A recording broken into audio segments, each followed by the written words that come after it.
Hello dear student, welcome my YouTube channel Seema medical knowledge.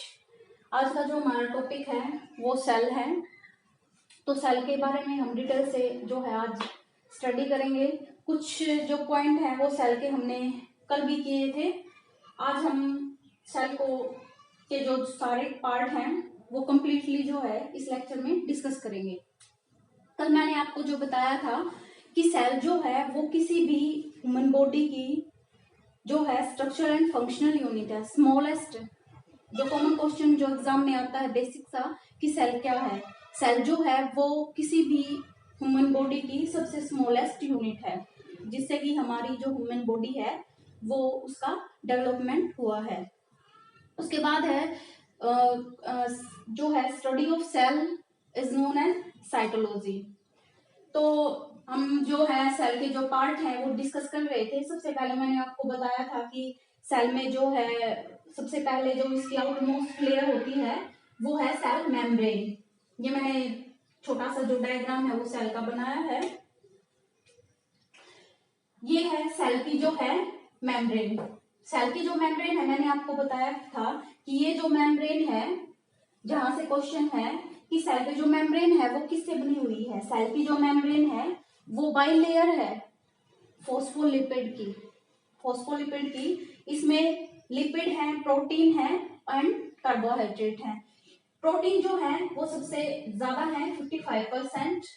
उसके बाद lipid है और 5% कार्बोहाइड्रेट्स। इन सब से जो है ये सेल की जो ये मेम्ब्रेन है वो बनी हुई है। उसके बाद जो सेल की मेम्ब्रेन से थोड़ा सा हम सेल के अंदर आते हैं तो सेल में हम देखते हैं कि एक थिक फ्लूइड सा प्रेजेंट रहता है, जिसमें सेल के जो ये अदर पार्ट हैं वो फ्लोट करते हैं।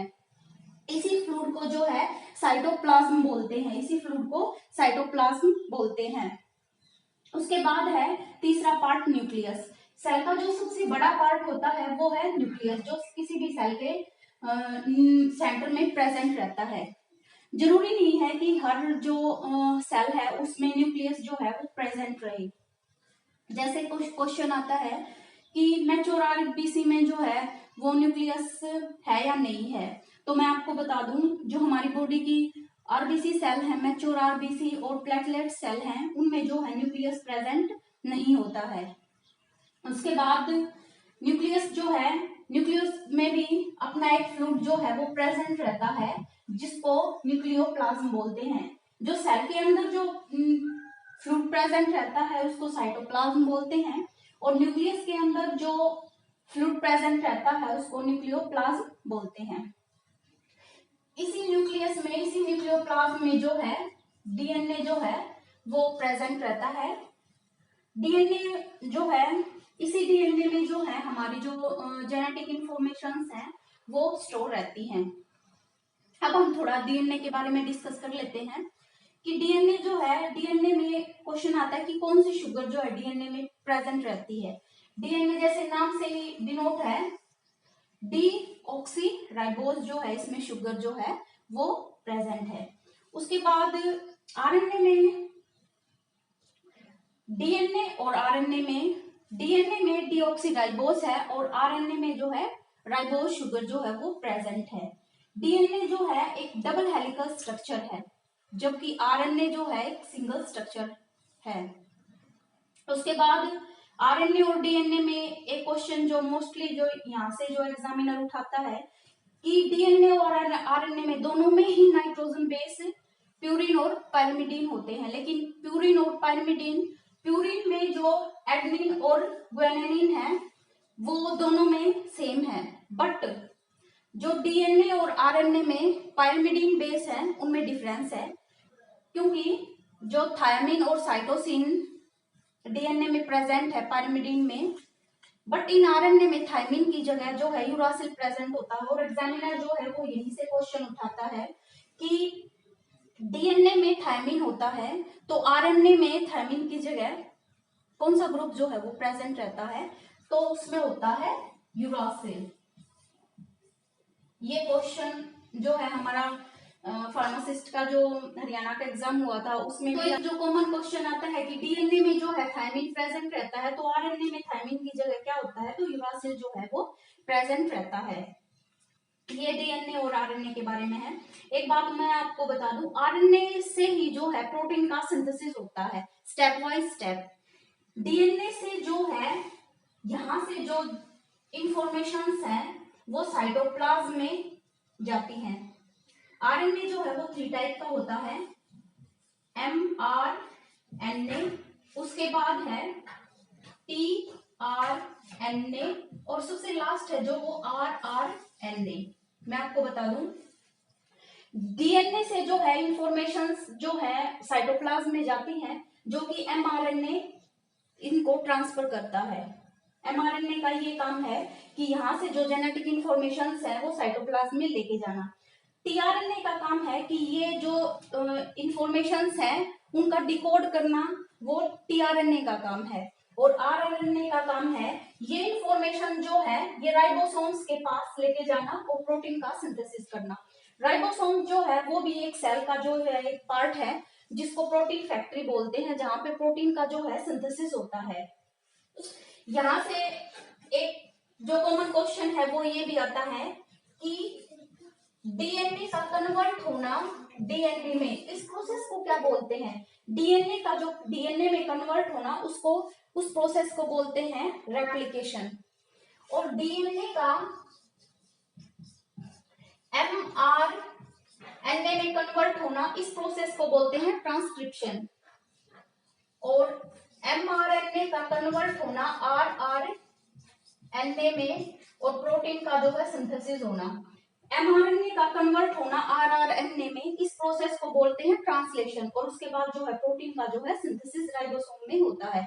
राइबोसोम जो है वो प्रोटीन की सिंथेसिस के लिए प्रोटीन सिंथेसिस की फैक्ट्री को माना जाता है राइबोसोम को।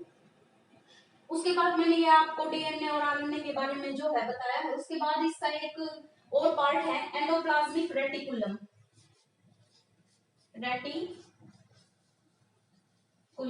जो कि सेल का पार्ट है, जो ये है इसको एंडोप्लाज्मिक रेटिकुलम बोलते हैं। एंडोप्लाज्मिक रेटिकुलम जो है वो 2 टाइप का होता है, एक रफ और एक स्मूथ सरफेस। रफ सरफेस ये है और स्मूथ सरफेस ये है। दोनों का अपना जो है सेल में अलग अलग जो है फंक्शनिंग है। जो रफ सरफेस जो एंडोप्लाज्मिक रेटिकुलम है उनके ऊपर जो ये आप ये देख रहे हो ये राइबोसोम्स जो हैं वो प्रेजेंट रहते हैं। और ये जो राइबोसोम्स होते हैं जो ये प्रोटीन का जो है सिंथेसिस करते हैं। उसके बाद है जो है smooth endoplasmic reticulum. Smooth endoplasmic reticulum होते हैं वो जो है स्टेरॉइड की जो है सिंथेसिस करते हैं। उसके बाद है लाइसोसोम। लाइसोसोम मैंने आपको कल बताया था कि लाइसोसोम जो है वो किसी भी सेल का, इसको सुसाइडल बैग बोलते हैं। सुसाइडल बैग ये लाइसोसोम है। इसके अंदर जो है हाइड्रोलाइटिक एंजाइम एक मतलब फ्लूइड जो है इससे ये फिल रहता है। इसको सुसाइडल बैग किसी भी सेल का इसलिए बोलते हैं क्योंकि ये जो सेल के अंदर जो भी कोई फॉरेन पार्टिकल या कोई भी जो बैक्टीरिया है वो जब सेल के अंदर एंटर करता है तो ये इसको इनगल्फ करके और उसको किल कर देते हैं।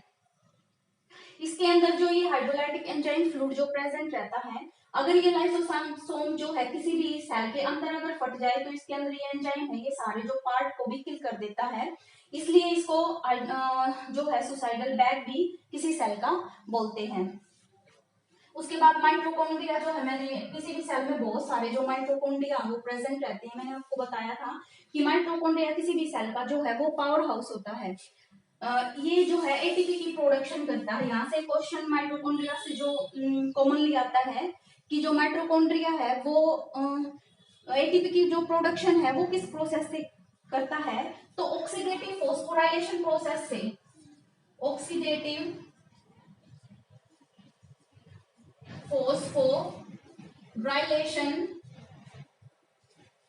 प्रोसेस से जो है ये एटीपी की जो है वो प्रोडक्शन करता है। यही एटीपी जो है सेल को जो है इनके जो ये different type of cell organelle है इनको वर्क करने के लिए जो है एनर्जी यहीं से मिलती है। अब मैं आपको एक बात और बता दूं कि किसी भी सेल का जो डाइजेस्टिव जो पार्ट है वो है लाइसोसोम और माइटोकॉन्ड्रिया किसी भी सेल का जो है रेस्पिरेटरी पार्ट है। और इस अब है लास्ट पार्ट, इसमें जो हम डिस्कस करेंगे वो है गोल्जी बॉडी। गोल्जी बॉडी जो है, ये जो आप देख रहे हैं ये गोल्जी बॉडी है। गोल्जी बॉडी जो है किसी भी सेल की जो है टेम्परेरी स्टोरेज साइट है। यहाँ पर कोई भी प्रोटीन या एंजाइम आके जो है स्टोर हो रहता है और फिर वो टाइम टू टाइम यहाँ से ऐसे ऐसे